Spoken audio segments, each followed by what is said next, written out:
Dear students, today we will perform the dissection of cockroach. जैसे कि आपको पता है कि कॉकरोच फाइलम आर्थ्रोपोडा से बिलोंग करता है। आर्थ्रोपोड्स मीन्स ऐसे इंसेक्ट्स, ऐसे जो हैं ऑर्गेनिजम्स जिनकी जॉइंटेड लेग्स होती हैं। और जो आपके पास कॉकरोच है ये क्लास इंसेक्टा से बिलोंग करता है। हम सबसे पहले देखेंगे कि कॉकरोच की डायसेक्शन परफॉर्म करने के लिए हमें कौन कौन से ऑपरेटर्स की रिक्वायरमेंट होगी। आपको पता है कि कॉकरोच एक बहुत स्मॉल साइज़ इंसेक्ट है। इसकी डायसेक्शन के लिए हमें थोड़ा सा डिफरेंट ऑपरेटर्स चाहिए होगा। फॉर एग्ज़ाम्पल सबसे पहले जो आपको नज़र आ रहा है यहाँ पे, ये है dissecting tray, wax dissecting tray. ये वाइटिश कलर की इसके अंदर वैक्स मौजूद है और ये स्टील का जो पार्ट है ये एक्चुअल में डायसेक्टिंग ट्रे है। उसके बाद हम यूज़ करेंगे इसमें नीडल, डायसेक्टिंग नीडल यूज़ करेंगे, पेयर ऑफ सीजर यूज़ करेंगे, फोर्सेप यूज़ करेंगे, एरोहेड नीडल यूज़ करेंगे अगर उसकी रिक्वायरमेंट होगी तो।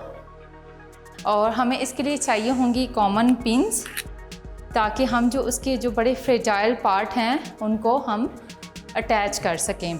अगर हम कॉकरोच का एक्सटर्नल स्ट्रक्चर ऑब्ज़र्व करें तो सबसे पहले हम यहाँ पे इसको थोड़ा सा यहाँ से उठा लेंगे ताकि हम अच्छे से उसका स्ट्रक्चर ऑब्ज़र्व कर सकें।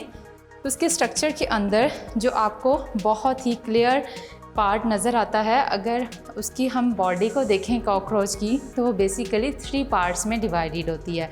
सबसे जो फ्रंट पे है वो है उसका हेड, उसके बाद है थोरैक्स और जो नीचे वाला पार्ट है वो है एब्डोमेन। इस पार्ट को हम सेफेलोथोरैक्स भी कहते हैं। अब हेड रीजन के अंदर यहाँ पे क्या मौजूद होता है, यहाँ पे कंपाउंड आइज़ मौजूद होती हैं और कंपाउंड आइज़ के बिल्कुल नीचे बहुत ही छोटा सा स्ट्रक्चर है ऑसिलाई मौजूद होता है। कंपाउंड आइज़ का अगर हम स्ट्रक्चर थॉरली ऑब्ज़र्व करें माइक्रोस्कोप के नीचे तो इसमें हमें बहुत ही स्मॉल साइज़ लेंस नज़र आते हैं जिसे हम ओमाटीडिया कहते हैं और ये सारे रोल प्ले करते हैं इमेज फॉर्मेशन में। कॉकरोच के अंदर जितने भी इंसेक्ट्स हैं उनके अंदर कंपाउंड आइज़ मौजूद होती हैं। कंपाउंड आइज़ का उनको बेनिफिट ये है कि इमेज फॉर्मेशन, अगर कोई थोड़ी सी भी चीज़ उनके नज़दीक आती है तो फ़ौरन से इमेज फॉर्मेशन होती है, जिसकी वजह से वो जो हैं वो फ्ली कर सकते हैं, अपने आप को प्रीडेटर से प्रोटेक्ट कर सकते हैं। और इसके अलावा जो है फूड की अवेलेबिलिटी का भी उन्हें इस चीज़ से अंदाज़ा होता है। जबकि जो ऑसिलाई हैं उनका मेनली फंक्शन लाइट की इंटेंसिटी के बारे में इंफॉर्मेशन देना है कि लाइट की इंटेंसिटी ज़्यादा है तो मींस डे टाइम है, अगर लाइट की इंटेंसिटी कम है तो मींस नाइट टाइम है। अगर उसके बाद हम देखें तो ये हार्ड कलर का इसमें हार्ड स्ट्रक्चर आपको नज़र आता है, ये उसका क्या है, एक्जोस्केलेटन है। आपको मालूम है कि आर्थ्रोपोड्स के अंदर एक्जोस्केलेटन मौजूद होता है। उसके बाद यहाँ पे उसके आपको पेयर ऑफ विंग्स नज़र आते हैं। जो फ्रंट वाले हैं वो फोर विंग्स हैं और जो उसकी बैक पे हैं वो हाइंड विंग्स हैं। अभी हम डायसेक्शन के दौरान देखेंगे कि किस तरह फोर विंग्स और हाइंड विंग्स की अरेंजमेंट है। ये तो उसका डॉर्सल पार्ट है। अगर हम उसके वेंट्रल पार्ट को देखें तो आपको लेग्स नज़र आती हैं। कॉकरोच के अंदर 3 पेयर्स ऑफ लेग्स होती हैं। यहाँ पे जो आपके पास फ्रंट रीजन में लेग्स मौजूद हैं वो प्रोथोरैक्स रीजन है और उसे हम प्रोथोरैसिक लेग्स कहते हैं। उसके बाद जो है मीज़ोथोरैक्स रीजन है तो जो लेग्स हैं उसे हम मीज़ोथोरैसिक लेग्स कहते हैं। उसके बाद आपके पास मेटाथोरैक्स रीजन है तो जो लेग्स हैं वो मेटाथोरैसिक लेग्स कहलाती हैं। इसमें आप लेग्स के स्ट्रक्चर के अगर देखें तो बहुत स्मॉल साइज स्पाइंस मौजूद होते हैं जिसे हम ब्रिसल्स भी कहते हैं। ये इसको मूवमेंट में भी हेल्प करते हैं और एज अ सेंसरी स्ट्रक्चर भी काम करते हैं। लेग्स के बाद अगर हम देखें तो आपको एक लॉन्ग एंटीना नज़र आ रहे हैं, जिस तरह ये है, ये 2 हैं, 2 मौजूद होते हैं कॉकरोच के अंदर और ये सेंसरी स्ट्रक्चर के तौर पे काम करते हैं। आपको पता है इतने लॉन्ग एंटीना होने का बेनिफिट ये है कि ये फूड को दूर से ही सेंस कर सकते हैं, टच भी कर सकते हैं और स्मेल भी कर सकते हैं। उसके बाद अगर आप देखें तो जो इसका बहुत ही फ्रेजाइल स्ट्रक्चर है, यहाँ पे उसमें सेगमेंट्स बने होते हैं। तो जो आर्थ्रोपोड्स हैं उनमें सेगमेंटेड बॉडी होती है, जो हर सेगमेंट है वो क्या होता है, स्पेशलाइज्ड होता है और अपना एक इंडिपेंडेंट फंक्शन परफॉर्म कर सकता है। यहाँ पे अगर हम उसका एंड वाला पार्ट देखें, दैट आर कॉल्ड सर्की, ये as a copulatory organ function करते हैं। This is all about the external structure of the cockroach. Now we will perform the dissection of the cockroach to see the internal organs inside the cockroach, more specifically the digestive part of the cockroach. External structure की observation के बाद अब हम cockroach की dissection start करेंगे। और dissection में सबसे पहले हम क्या करेंगे, उसकी जितने भी एक्सटर्नल पार्ट हैं, जिस तरह लेग्स हैं और एंटीना हैं, उनको कट करेंगे। उसके लिए हम क्या करेंगे, पेयर ऑफ सीजर लेंगे, हम कॉकरोच को पकड़ेंगे और इस तरह साइड से जो है केयरफुली हम जो उसकी लेग्स हैं उसको कट करेंगे दोनों साइड से। इसी तरह हम यहाँ से भी कट करेंगे ताकि हम इजीली उसकी टर्गम को रिमूव कर सकें। एंटीना भी कट कर देंगे यहाँ पे। उसके बाद हम इसके विंग्स रिमूव कर देंगे। सबसे पहले हम इसके जो हैं 4 विंग्स रिमूव करेंगे इस तरह से।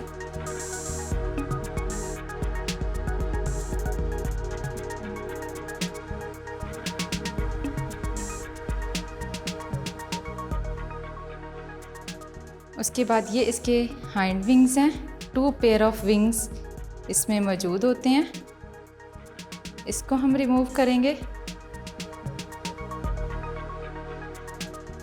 उसके बाद हम नीडल से, कॉमन पिन से इसके हेड पार्ट को अटैच कर देंगे और इसको डाइसेक्ट करेंगे। ये कॉकरोच की टर्गम है, इसको हम उठाएंगे तो नीचे हम उसका डाइजेस्टिव सिस्टम ऑब्ज़र्व कर सकेंगे। उससे पहले आपकी डाइसेक्टिंग ट्रे बिल्कुल क्लीन होनी चाहिए। हमने जो भी उसके पार्ट्स रिमूव किए हैं उसको हम इस तरह इकट्ठा कर लेंगे ताकि जब हम अपनी डाइसेक्शन परफॉर्म करें तो बिल्कुल क्लीन ट्रे हो। हम उसे एक दफ़ा टेबल पे रिमूव कर लेंगे। डाइसेक्शन परफॉर्म करने से पहले हमने जो उसके पार्ट्स रिमूव किए थे, लेग्स और विंग्स, हम उनको लेंगे और डस्टबिन में डाल देंगे ताकि अपने टेबल को हम क्लीन रख सकें। अब हम फ्रॉग की डाइसेक्शन परफॉर्म करेंगे और जितनी भी डाइसेक्शन है हम वाटर के अंदर परफॉर्म करेंगे क्योंकि कॉकरोच बहुत ज़्यादा फ्रेजाइल है, इसके स्ट्रक्चर्स जल्दी ड्राई हो जाएंगे और वो इंटैक्ट नहीं रहेंगे, तो हमारे लिए उसका इंटरनल पार्ट ऑब्ज़र्व करना मुश्किल होगा। इसलिए हम क्या करेंगे, इस डाइसेक्टिंग ट्रे में वाटर लेंगे ताकि कॉकरोच अच्छे से उसमें डिप हो जाए।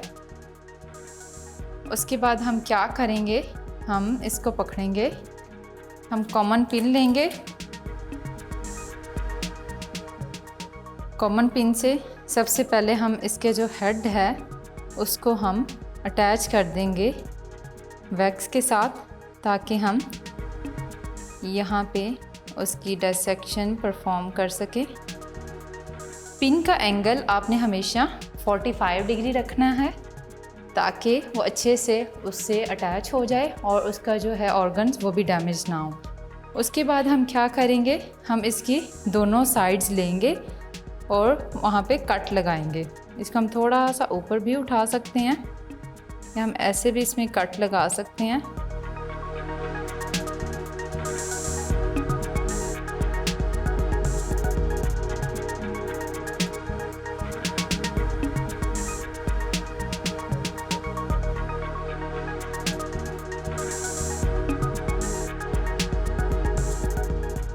इसी तरह आपने दूसरी साइड पे लगाना है।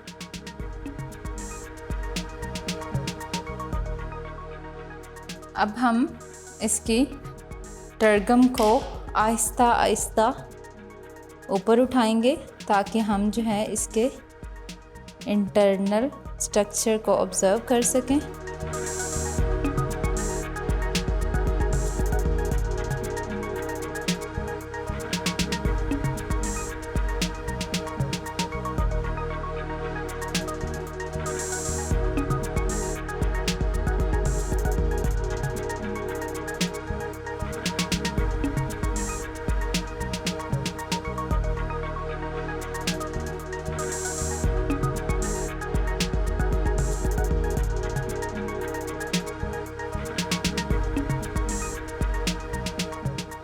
जो सबसे पहला स्ट्रक्चर आपको नज़र आएगा वो ये हैं फैट बॉडीज़।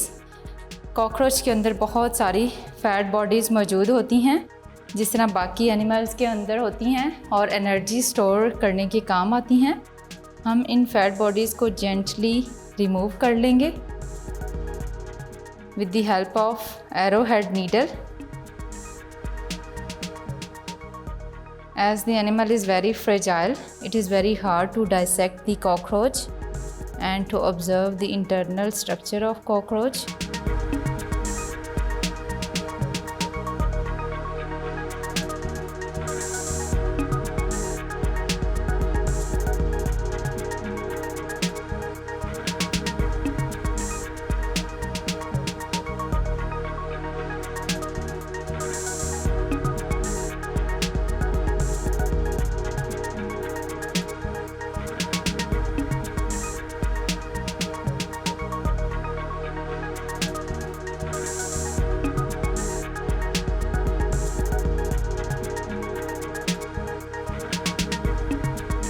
टर्गम को हम रिमूव कर देंगे। उसके बाद जो सबसे पहला स्ट्रक्चर हमने ऑब्ज़र्व किया वो फैट बॉडीज़ हैं, जो एनर्जी स्टोर करने के काम आती हैं। अब हम देखेंगे कि उसके डाइजेस्टिव सिस्टम के अंदर कौन कौन से पार्ट्स मौजूद होते हैं।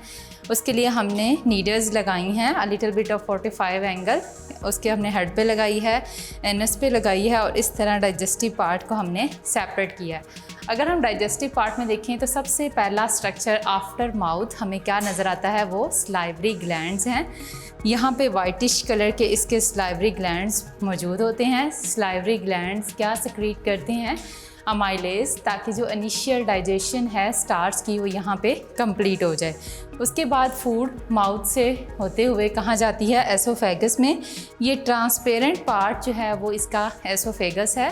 एसोफेगस से फूड जाती है एक ब्रॉड स्ट्रक्चर में, उसे हम क्रॉप कहते हैं। क्रॉप के अंदर जो है फूड वो स्टोर होती है, और जो फूड की मेन डाइजेशन या मेस्टिकेशन होती है वो क्रॉप के नीचे गिजर्ड होता है, स्मॉल साइज़, उसके अंदर टीथ प्रेजेंट होते हैं, उससे जो है वो उसकी डाइजेशन होती है। उसके बाद जब फूड गुजरती हुई आती है, यहाँ पे a little bit coiled part होता है जिसे हम मिड गट या मिज़ेंट्रॉन कहते हैं, वहाँ पे आती है। तो ये जो आपको थ्रेड लाइक स्ट्रक्चर नज़र आ रहे हैं, ये 60 to 70 एक कॉकरोच के अंदर मौजूद होते हैं।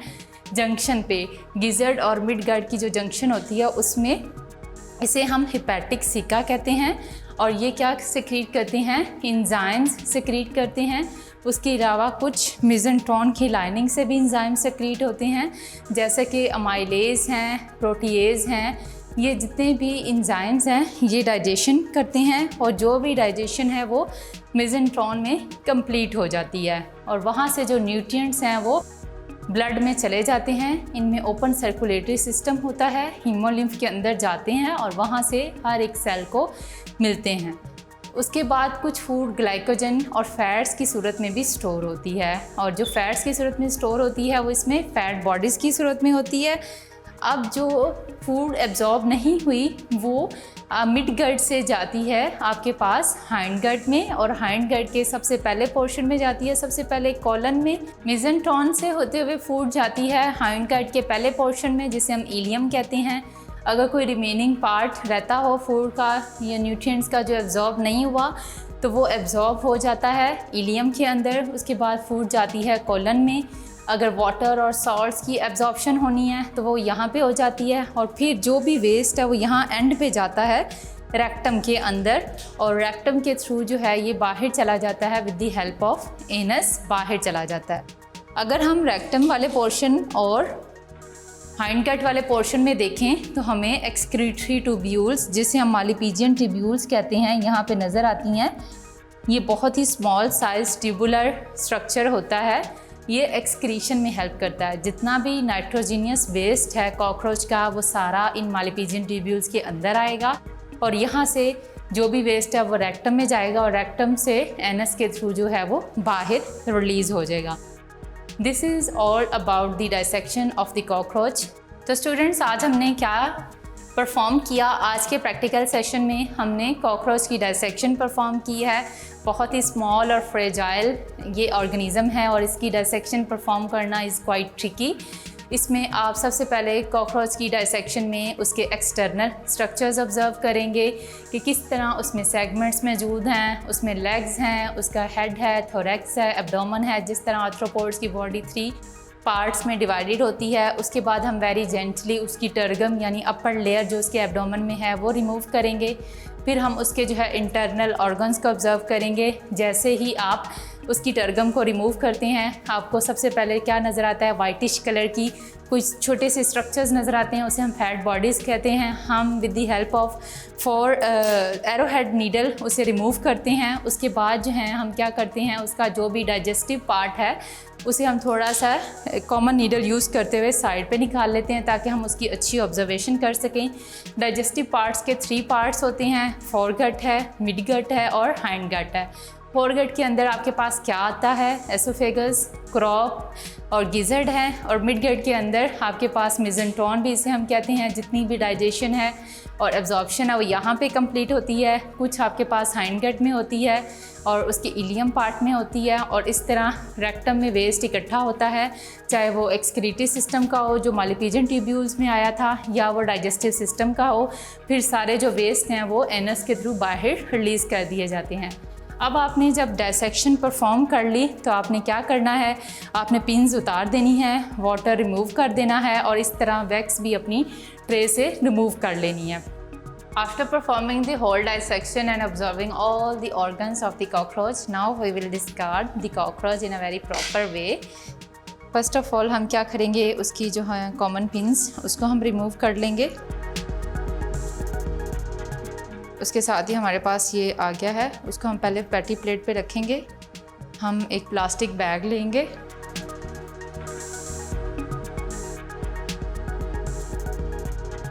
उसके अंदर हम ये ऐसे ही डाल देंगे।